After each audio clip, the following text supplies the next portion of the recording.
Mga senador, 24 lang kayo. Ipakita ninyo ang pagmamahal nyo sa Pilipino. Kami, mga taga Maynila, Pilipino rin. Ngayon nyo ipakita. Asaan kayo ngayon? Asaan? Hinahanap namin kayo.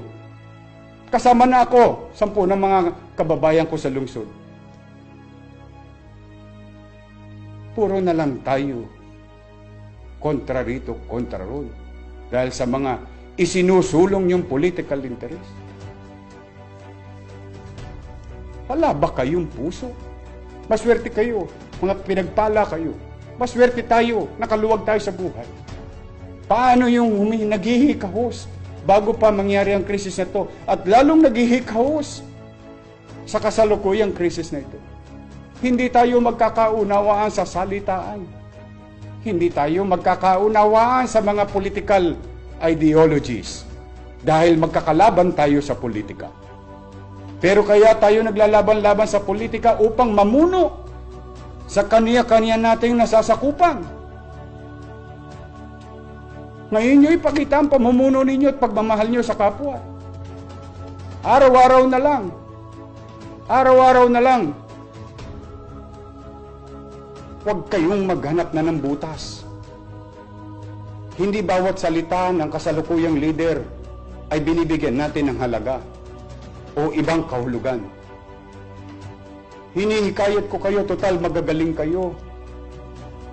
I-donate nyo lahat ang sweldo ninyo. Lahat ng kakayanan ninyo, ngayon nyo ipakita sa tulong sa tao. Pwede ba akong makisuyo bilang ama ng lungsod ng Maynila na kapitolyo ng bansa? Pwede ba kayong makinig muna? Alam ko wala ako sa poder na pagsabihan kayo. Pero ako ngayon, hindi lang ako nagsasalita bilang alkalde ng lungsod, but bilang isang mamamayan din na marami na nagugutom. Huwag na natin sisihin kung sino ang mali. Wala pong tama sa sitwasyon na ito. Wala pong tama sa mga salita ninyo.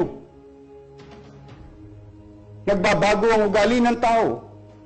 Huwag po tayong pagagamit sa mga ilang panawagan dyan, ilang sisihan dyan, ng mga politiko, kapwa politiko. Huwag po.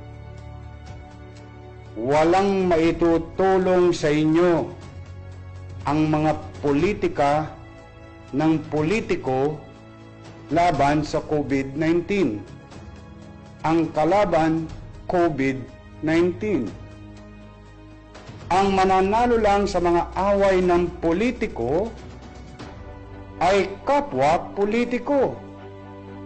Palitan man natin ang liderato, wala pa rin makapagbibigay ng takda at tamang solusyon sa ating kinakaharap. Maghunos dili po tayo. Paulit-ulit ko pong sinasabi. Si COVID-19. Ako po bilang ama ng lungsod ng Maynila at kapitolyo ng bansa. Sa maliit kong kaparaanan, magamit ko man lamang ito. Ako'y nananawagan sa mga liderato sa national government, oposisyon, administrasyon, lalo na sa mga hindi nagkakaunawaan. Pwede ho ba? Pwede bang makisuyo sa mga kapwa ko politiko? Pwede ba? 90 days lang. Pahinga muna tayo. 90 days lang. Pahinga muna tayo ng politika. Pwede ba makisuyo yung pagkakainis natin sa isa't isa bilang politiko? Pwede ba 90 days lang? Ibuhos natin lahat ng resources natin. Administrasyon, oposisyon, may kiling sa kaliwa, may kiling sa kanan. Pwede ho ba? Bilang ama ng lungsod ng Maynila na bahagi ng ating bansa. Ako po, nagsusumaamo sa inyo, mga senador, congressman, lahat kaming mga politiko. nagsusumaamo ako sa inyo.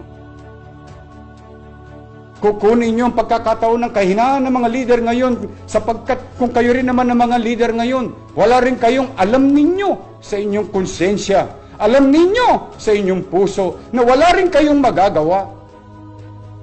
Kaya siguro mga kababayan, kayo mga nanonood, hinihikayat ko kayo, manawagan kayo sa mga taong gobyerno na itigil na ang away politika. Itigil natin. Once and for all. Once and for all.